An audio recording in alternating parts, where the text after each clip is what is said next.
Bismillahirrahmanirrahim.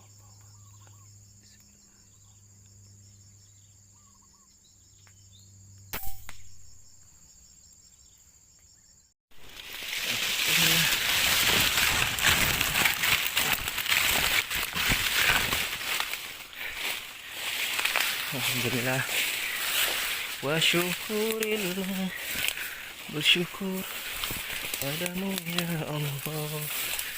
Alhamdulillah. Allah. Apa ini di pagi ini